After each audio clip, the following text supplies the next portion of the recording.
we're here at RAGT, can't spell 22. RAGT, I swear I know it. This is where we are today. I'm here with the lovely Lori Foster, NYT bestseller, USA bestseller, Publishers Weekly, right? Yeah, Wall Street Journal, all of it. Yeah. And I've read almost all of your books. Well, we can't continue to read because if we try to read each other's books, we're both so prolific, we'd never get to read anybody else. But So- I have. So I just want it for the record. but I don't hold that against her if she doesn't read one, you know. Yeah, who would? Yeah, we you have can't. We each have like 100 something. Right. How many do you have? I think with the last one that was just out, the Honeymoon Cottage, and anybody here knows better, I think it was 125. Oh my I tried gosh. to add it all up because like Kensington has on their website how many, Berkeley has how many, and then Harlequin announced how many. So you were able to add them up. Sort of. Had to get out a calculator. I mean, yeah. and then there's novellas and Yeah. Yeah. love it. Did you ever do any of those little free stories with Harlequin Yes. on the website? Yes. I want to count those damn Why things can't too. we? I don't know. They're We should. novellas. I know. Let's it count took them. creative juice out of our brain. I give you permission to count Thank them. you. I'm going to. So I'm going to put a caveat. Jill Shalvis gave Said me I permission could. to Yeah. include So that this. makes like 130, 135. Sure, easily. Yeah, right? We should get medals for every decade. We should. Yeah. We've both been doing this since the dawn of time. Forever. What year did you start? What year did you just Well, first I sell? started writing when I was 12. Yeah, Let's start first with sold that. it, yeah, okay. I think first book came out in 98. So you were just slightly after me because mine was 96. It might be 96. I should ask Rayanne, who's in the Yeah, audience. she probably because knows, yeah. She would, because we started the same year. Is it 96 or 96? 96. We're tied. I was thinking we started at the same time, but I didn't want to correct you on film. Oh. So I'll be happy to correct you. Okay. Anyways, we asked readers what they'd like to hear from you. And Lynn Brooks says, I know you are a big movie buff and would love to hear if you have a favorite movie of all time that you could watch over and over and over again. So I have several movies that I watch over and over again. Jaws and Aliens are two of them. Every year I did watch not those expect movies. those answers. Yes, you did. You know me.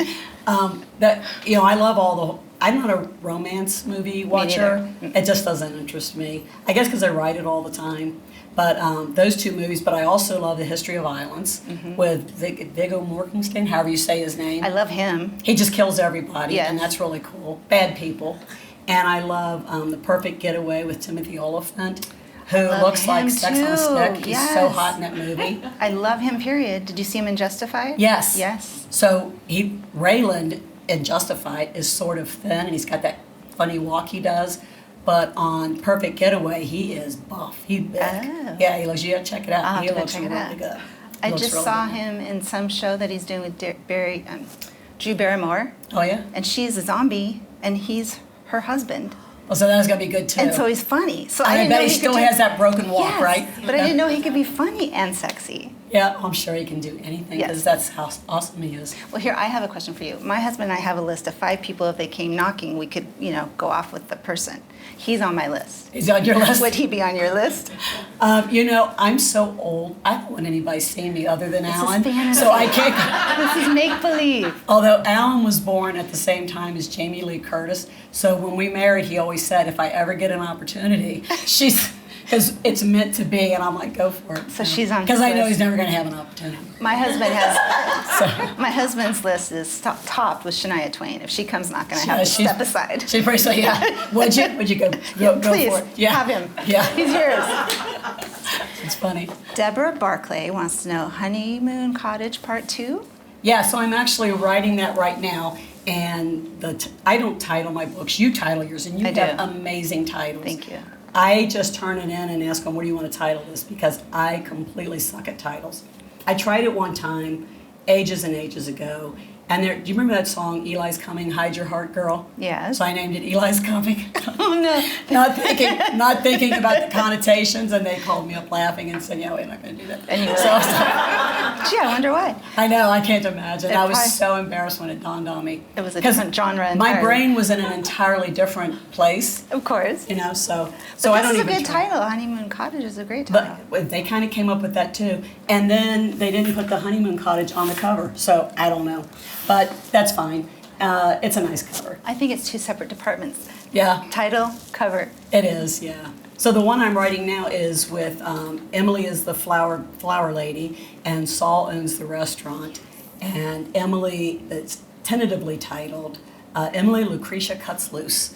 So she's always the cute very is that? prim, proper, she sells flowers, and she's tired of everybody else having all the fun. So That's a cute title. So she's too. cutting loose a little bit. Good. Yeah. We like to see that. I love to see a heroine cutting loose. Yeah, me too. Kelly Wickham says, how much of you is in Yardley? Which, by the way, I love that name, Yardley. Thank you. Yardley is really, really sweet.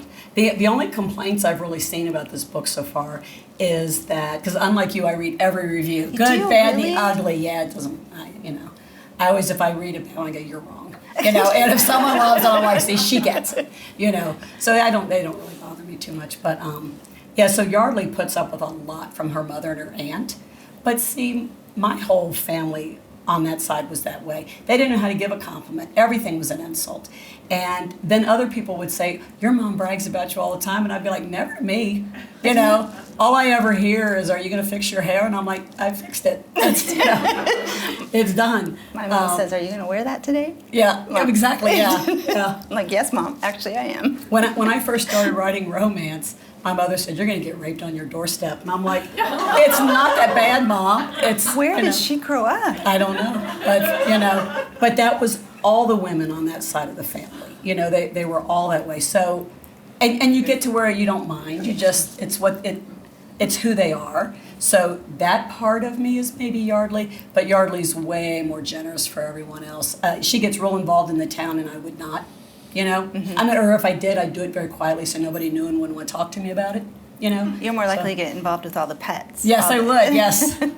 Yeah, I would help take care of the animals. People got to fend for themselves. So. Good answer. Pat Ford Wagner wants to know, what do you like to read to get away from it all? So I read Historicals. Almost always historical romance. Love historical romance. About once a year I go back and reread the Julie Garwoods that I fell in love with, the Amanda Quicks. It's like I start one and then I want to read them all. So those are my keeper books. They're falling apart. I've rebought Julie Garwood's. I don't read historicals very much anymore, but that's a comfort. She is a lifelong comfort I had to for me. rebuy The Bride because the cover fell off. Oh my gosh, I've rebought that book. I know. 10 times. I know, yeah, it's so good. And it's a comfort read. It's like visiting friends that you haven't seen in a while. It's mac and cheese. Yes, it is, yeah. It's mac and cheese. And then I recently started Lisa Kleypas. Is that how you say her name? I love her, but I read her contemporaries. She is so amazingly talented. She is amazing. Yeah. I know you don't like to read contemporary romance. That's one of the few that I do read. Mm-hmm. And she doesn't write them anymore, so they're rereads now for me. Yeah, so I read what is she writing? Historicals. Oh, because I thought she quit writing historicals to write contemporaries. No, she's back with Awesome. historicals. Glad to hear so it. good for you, bad for me. But for some contemporaries, like T.J. Logan, the author, is here. I think she is absolutely brilliant. She writes the best kick-ass uber heroes that are like the tagline on the books is like family, honor, justice, or something like that. Most of them are military. They're really, really awesome, fun suspense books. And I think part of that, once I read her books and loved them, and I got to talking to her, she's got all this amazing background where she really knows this stuff. Like I needed a gun one day in a book. I wasn't shooting anybody. And my guy was going to shoot somebody. And I wrote her and said, I need a gun that will do this in this situation. And it's like 2 seconds later, here's your answer. I'm like, sweet. So That's she knows what I amazing. need, yeah. I'll have to try her. I miss reading romantic suspense. I do love that. I love a good, sharp heroine. I like some sass. And I like suspense. Right, me too. Me too. Sounds like she's the one.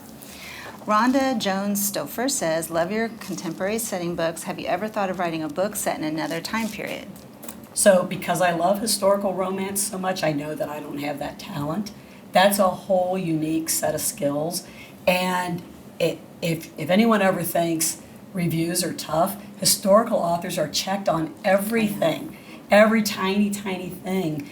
And, I'm one of those people. I just read them because I love them. So they could have a Cadillac driving through the middle of a joust. And if the people were having fun, I wouldn't care. It would work for me. But somebody else would say, this wasn't invented until this year. But I always wonder in historical romance, did they never clean their teeth? I mean, these people will eat clam soup and then drink wine and then go to bed and have sex. And I'm thinking, did nobody clean their teeth? I always wonder that the next morning when they wake up and kiss, I'm like, Did you brush your I teeth know. first? After they had clam soup and wine and had sex all night. And then slept off. Yeah. I know. I'm like, Yeah. I just want someone to write in there. Catherine Coulter, one time, I was reading it, and the guy cleaned his teeth with tooth powder. I'm thinking, oh, thank God, somebody cleaned their Somebody. teeth. You know, it drives me nuts. I like the way your brain works. Yeah. Vicky Versetti asks, do you know the endings of your books when you start them?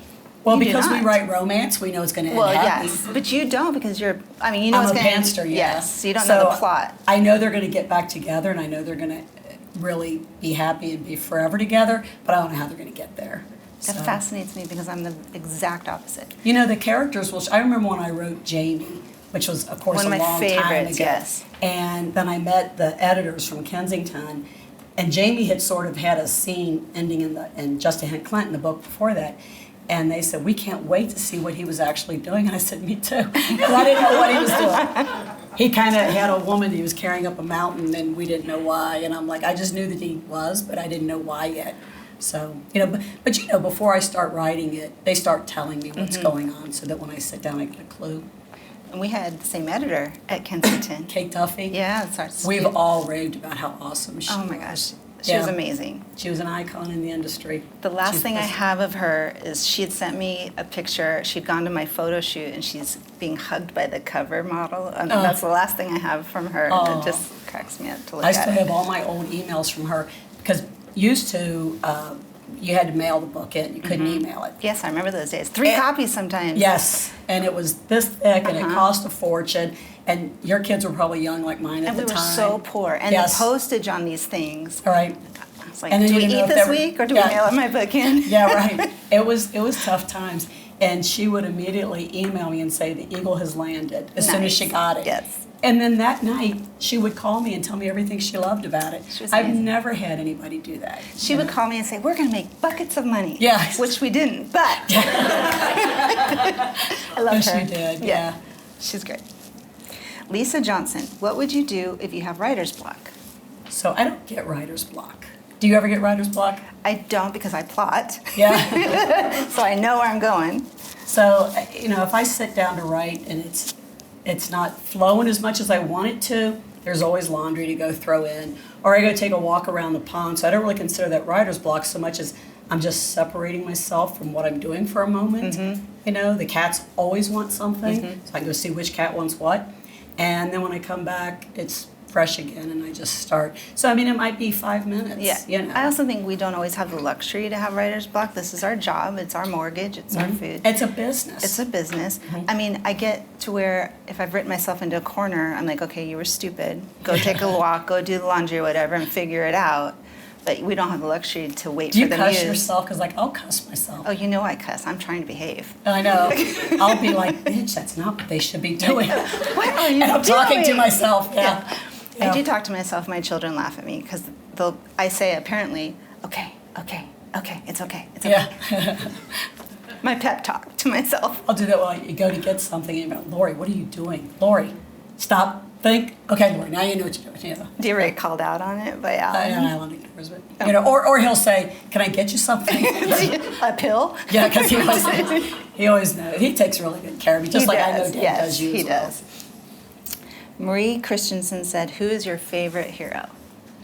Let's see. Well, you know, It's so hard. It's always the one it that's is. done. Well, but I like all of them, or I I wouldn't know. have written them. I always like the really over-the-top guys. So Sam in My House, My Rules, God, he was an ass. But I loved him. He was so bossy. And he used that line constantly on this poor woman, My House, My Rules, you know, I'm just going my way. And I just laughed the whole time I was writing it because I don't know why. And you don't live with a man that's like No, that. and if Alan said that to me, he'd be out the door. You know, I'd be like, no, this is not my house and my rules, you know. And I really love Trace from the Men of Honor series for the same reason, because he was over-the-top alpha. Yes, but he worked so well because we understood where he was coming from. Yeah, so that's it. So you know he's trying to do things for the right reason.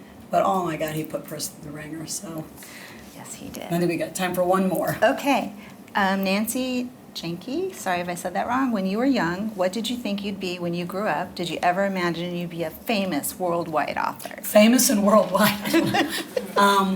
Carolyn Brown was just in here and said that she's famous 4 days out of a year if she goes to a conference. Right. That's how we feel, right? Yes. You don't feel famous.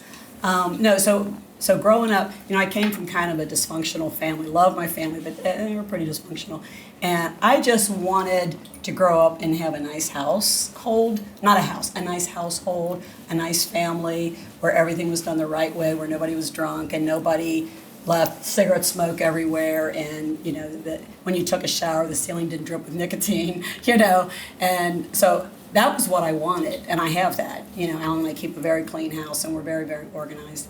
So that was the first thing that I really wanted. I wanted healthy kids. I have that, so I love writing. I always want to write, but if tomorrow I could never write again, I would still be happy, because that's not entirely about that. Writing is what I do. It's not who I am. Yes. Does that make sense? Yes. Do you feel that way? I feel exactly that way. Because you've got your grandbabies Yes. living with you, and Yes. your kids are all healthy. Yes. And like you, dysfunctional family, and came from a dysfunctional family. So all I ever wanted was what I have. Mm-hmm. So, I mean, I'm uniquely suited for no other job, by the way. I know, same here. Same here, yeah.